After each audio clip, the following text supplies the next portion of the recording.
আসসালামু আলাইকুম। বর্ণমালা একাডেমিতে সবাইকে স্বাগতম। প্রাইমারি শিক্ষক নিয়োগ প্রস্তুতির গণিতের শর্ট সাজেশনের আজকে থাকছে 12তম পর্ব।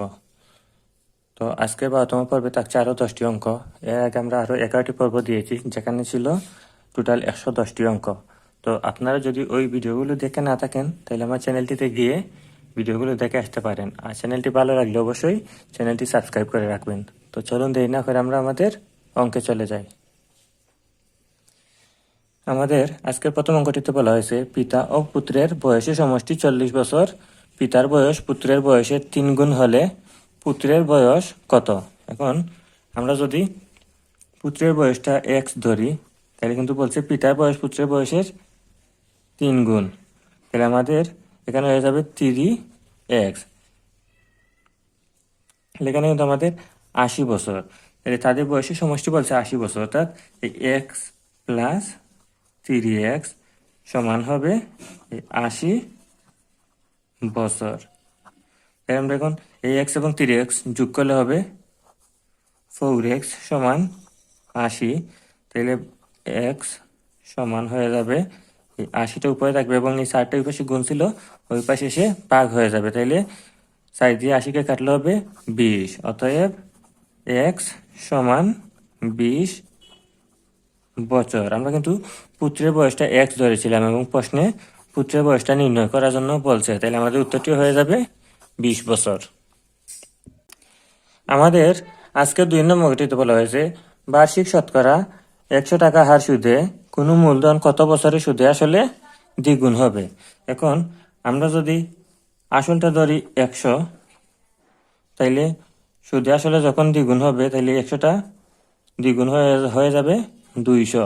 তাহলে আমাদের আসল ছিল 100 এবং সুদে আসলে হয়ে গেছে 200। তাইলে এখন আমাদের এই যে 200 টাকা, ওইখানে কিন্তু আসল 100 টাকা। তাইলে আমাদের এখানে সুদটা পেলাম 100 টাকা। তাহলে আমরা 100 টাকায় এই 10% হারে কিন্তু 100 টাকা সুদ হবে। তাহলে বলছে 10 টাকা হারে আমাদের এনটা নির্ণয় করতে হবে। তাহলে আমরা এনটা যদি নির্ণয় করি, তাহলে উপরে হবে আই ইন্টু 100 আর নিচে হবে পি আর। এখন আমরা আই পেলাম 100, অর্থাৎ সে কিন্তু দ্বিগুণ মুনাফা করেছিল, তাই এই 100 হয়ে যাবে আই। আবার এই সূত্রের 100, এবং পিটা আমরা ধরেছিলাম 100 টাকা, তাহলে আমরা লিখবো 100 এবং আরটা দেওয়া আছে 10 টাকা হার, অর্থাৎ এখানে আমরা লিখবো 10। এখন এই 100 দিয়ে আমরা 100কে কাটতে পারি, এই 0 দিয়ে 0কে কাটতে পারি, তাহলে আমাদের হয়ে যাবে 10 বছর। অর্থাৎ 10% হার সুদে যে কোনো মুনাফা 10 বছরে কিন্তু সুদে আসলে দ্বিগুণ হবে। তাহলে আমাদের উত্তরটি হবে 10 বছর। আমাদের আজকে 3 নম্বর অঙ্কটিতে বলা হয়েছে একটি অপকৃত ভগ্নাংশের লব ও হরের পার্থক্য 1 এবং সমষ্টি 7। ভগ্নাংশটি কত? যেহেতু বলছে যে অপকৃত ভগ্নাংশ, তাহলে লবটা কিন্তু হরের চেয়ে বড় হবে।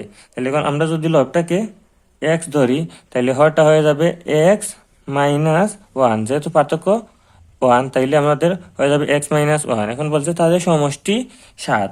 তাহলে আমরা এই লবটাকে সাথে এই হরটার সমষ্টি লিখতে পারি 7, অর্থাৎ এই লব যোগ হর সমান 7।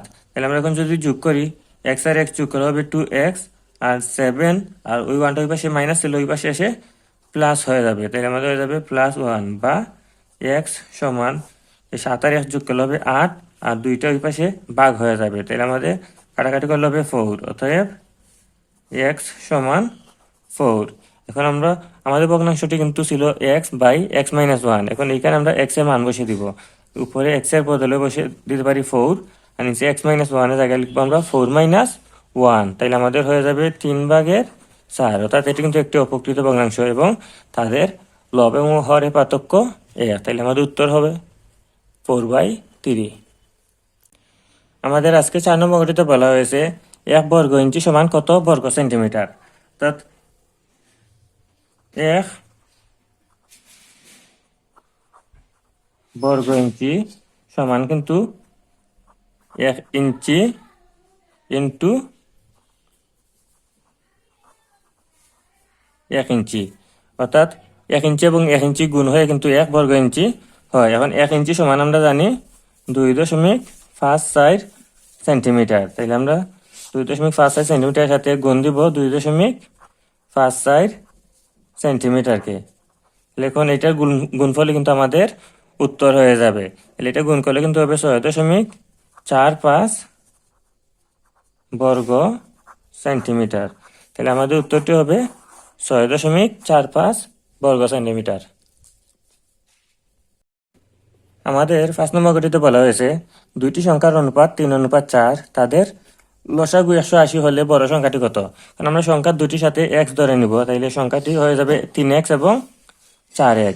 এখন এই দুইটি সংখ্যা আমরা লসাগু যদি নির্ণয় করি, দুইটি সংখ্যাকে এক্স দিয়ে ভাগ যাবে, তাহলে এখানে হয়ে যাবে 3 এবং এখানে থাকবে 4। তাহলে এখন আমরা এগুলোকে গুণ করব, এক্স ইন্টু 3 ইন্টু 4। তাহলে আমাদের গুণফলটি হয়ে যাবে 12x। তাহলে আমাদের লসাগুটি বের হলো 12x এবং প্রশ্নে তারা বলে দিছে লসাগুটি 180। তাহলে আমরা বলতে পারি 12x সমান 180, বা x সমান এই 12টি ওই পাশে গুণছিল ওই পাশে এসে ভাগ হয়ে যাবে, তাহলে হয়ে যাবে 180 ভাগ 12। এখন আমরা কাটাকাটি করতে পারি, এই 12 দিয়ে 180কে কাটলে হবে 15, অর্থাৎ আমাদের x এর মান হবে 15। এখন বলছে যে বড় সংখ্যাটি কত? আমাদের কিন্তু ওই 3x এবং 4x এই দুইটি সংখ্যার মধ্যে বড় সংখ্যাটি হচ্ছে 4x। তাহলে আমাদের এই 4x এর জায়গায় আমরা x এর মান বসিয়ে নিব, তাহলে হয়ে যাবে 4 ইন্টু 15। তাহলে আমাদের 4×15 হবে 60, অর্থাৎ আমাদের বড় সংখ্যাটি হচ্ছে 60। আমাদের 6 নম্বর গঠিতে বলা হয়েছে একটি কাজ ক একা 6 দিনে এবং খ একা 12 দিনে শেষ করলে ক এবং খ কাজটি কত দিনে শেষ করতে পারবে? তাহলে ক যদি 6 দিনে সম্পূর্ণ কাজটি করে, তাহলে 1 দিনে করবে 6/1 আবার খ যদি 12 দিনে 1 কাজ করে, তাহলে 1 দিনে করবে 12/1। তারা যদি একত্রে কাজ করে, তাহলে একদিনে তারা করতে পারবে 6/1 যোগ 12/1। এইটাকে আমরা লসাগু নিতে পারি, আমাদের লসাগু হবে 12। 12 দিয়ে 6কে ভাগ দিলে হবে 2, 2 দিয়ে 1কে গুণ দিলে হবে 2, আবার 12 দিয়ে 12কে ভাগ দিলে হবে 1 এবং 1কে দিয়ে গুণ দিলে হবে 1। তাহলে আমাদের হয়ে যাবে 12, আর উপরে 2 এবং 1 মিলে হবে 3। এখন আমরা কাটাকাটি করতে পারি, কাটাকাটি হলে উপরে হবে 1, নিচে হবে 4, তাইলে 4/1। এটা কিন্তু তারা একদিনে করতে পারে। এখন সম্পূর্ণ কাজটি যদি তারা করতে চায়, তাহলে কিন্তু আমরা এই ভগ্নাংশটিকে উল্টে দিব, অর্থাৎ 1 চলে যাবে নিচে আর এই 4টা চলে আসবে উপরে, অর্থাৎ তারা একত্রে করলে কাজটি 4 দিনে শেষ করতে পারবে। আমাদের 7 নম্বর গঠিতে বলা হয়েছে 30 জন লোক কোনো কাজ 24 দিনে করতে পারে। কাজ শুরুর 12 দিন পর 15 জন লোক চলে গেলে বাকি লোক কত দিনে অবশিষ্ট কাজ শেষ করতে পারবে? এখন 30 জন লোক কিন্তু 24 দিন কাজ করতে পারে, কিন্তু কাজ শুরু 12 দিন পর 15 জন লোক চলে গেছে, তাইলে আমাদের কাজের কিন্তু অর্ধেক অংশ রইল, যে 30 জন লোকে কিন্তু ওই কাজটি করতে পারে 12 দিনে, অর্থাৎ 12 দিন তারা কাজ করে ফেলছে, বাকি কাজটি শেষ করতে তাদের আর 12 দিন সময় লাগতো, কিন্তু 15 জন চলে গেছে। তাহলে এই 30 জন থেকে যদি 15 জন চলে যায়, তাহলে কিন্তু শ্রমিক বাকি রইল 15 জন। তাহলে এখন আমরা বলতে পারি যে 30 জন শ্রমিক কাজটি শেষ করতে পারে 12 দিনে, তাহলে একজন শ্রমিক কাজটি শেষ করতে পারবে বেশি দিন লাগবে, তাই 12 ইন্টু 30। এখন 15 জন শ্রমিক কাজটি শেষ করতে একটু কম সময় লাগবে, তাই 15টা চলে যাবে নিচে এবং উপরে থাকবে 12 ইন্টু 30। এখন আমরা যদি কাটাকাটি করি, 15 দিয়ে 30কে কাটলে হবে 2, তাহলে 2 দিয়ে 12কে গুণ দিলে হবে 2×12 24 দিন, অর্থাৎ 15 জন লোক চলে যাওয়ার পর অবশিষ্ট কাজটি তাদের শেষ করতে টোটাল 24 দিন সময় লাগবে। আমাদের আজকের 8 নম্বর গঠিতে বলা হয়েছে পিতা ও 2 পুত্রের বয়সের গড় 30 বছর। 2 পুত্রের বয়সের গড় 20 বছর হলে পিতার বয়স কত? তাহলে পিতা ও 2 পুত্র, এখন তারা কিন্তু 3 জন এবং তাদের বয়সের গড় 30। তাহলে 3 জনের বয়সের গড় যদি 30 হয়, তাহলে সমষ্টি হবে 3×30 = 90 বছর। তারপর বলছে 2 পুত্রের বয়সের গড় 20 বছর, তাহলে 2 পুত্র বয়সের গড় যদি হয় 20 বছর, তাহলে সমষ্টি হবে 2×20 = 40 বছর। এখন এই 2 পুত্র দিয়ে 2 পুত্রকে কাটা, তাইলে থাকবে পিতার বয়স পিতার বয়স আমাদের হবে 90 থেকে 40 গেলে 50 বছর, অর্থাৎ 50 বছরই হবে আমাদের পিতার বয়স। আমাদের আজকে 9 নম্বর অঙ্কটিতে বলা হয়েছে 1 হতে 49 পর্যন্ত ক্রমিক সংখ্যাগুলোর গড় নির্ণয় করো। আমাদের ক্রমিক সংখ্যার গড় নির্ণয়ের ক্ষেত্রে আমরা জানি যে প্রথম সংখ্যা যোগ শেষ সংখ্যা ভাগ 2। তাহলে আমাদের প্রথম এবং শেষ সংখ্যা যোগ করলে হবে 50, সেটাকে আমরা 2 দিয়ে ভাগ দিব, তাইলে 2 25 হয়ে যায় 50। তাহলে আমাদের সংখ্যাগুলোর গড় হবে 25। আমাদের আজকের 10 নম্বর এবং লাস্ট অঙ্কটিতে বলা হয়েছে ঘন্টায় 60 কিলোমিটার বেগে 100 মিটার দীর্ঘ ট্রেন 300 মিটার দীর্ঘ একটি প্ল্যাটফর্ম অতিক্রম করতে কত সময় লাগবে। এখন সে ঘন্টায় যদি যায় 60 কিলোমিটার, অর্থাৎ 1 ঘন্টায় যায় 60 কিলোমিটার। এখন 60 কিলোমিটারকে আমরা যদি মিটার হিসাব করি তাহলে হবে 60,000 মিটার।